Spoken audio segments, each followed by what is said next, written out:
loi et en toute connaissance de la jurisprudence historique dans ce pays, la race doit être toujours considérée comme une variable. Votre temps est précieux, Maître Keating. Je vous suggère de ne pas le gâcher en présentant des arguments que vous avez déjà formulés. Ce ne sont pas mes mots, juge Strickland. Ce sont les vôtres. Vous les avez écrits en 1985, dans le verdict de l'affaire Bryant contre la ville de Topeka, concernant la clause de protection égale face à un système d'attribution de logements sociaux.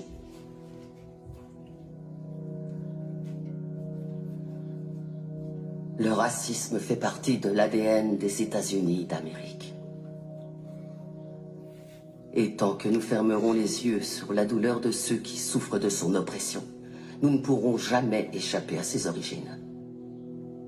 Le seul garde-fou dont peuvent bénéficier les personnes de couleur, c'est le droit de se défendre, et nous ne leur accordons même pas. Ce qui veut dire que la promesse de l'égalité des droits n'a jamais été remplie. En raison de l'échec de notre système judiciaire et de notre défense publique en particulier. L'époque de la ségrégation n'est toujours pas derrière nous. L'époque où les lois ont rendu illégal que les Noirs et les Blancs soient enterrés dans le même cimetière. Où on catégorisait les gens en carterons ou en octavons. Où on punissait un Noir parce qu'il avait demandé des soins médicaux dans un hôpital pour Blancs. Certains prétendent que l'esclavage est révolu. Mais allez dire ça aux prisonniers qui sont parqués dans des cages et à qui on dit qu'ils n'ont pas le moindre droit. Des personnes comme mon client Nathaniel Leahy et des millions d'autres personnes comme lui qui sont enfermées dans nos prisons et reléguées à une existence indigne d'un être humain.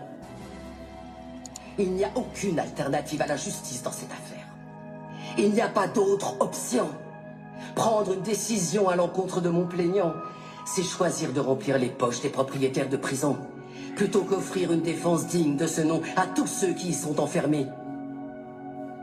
Est-ce que c'est l'Amérique dans laquelle veut vraiment vivre cette cour? Un pays où l'argent a plus d'importance que l'humanité? Où la criminalité est confondue avec les troubles mentaux?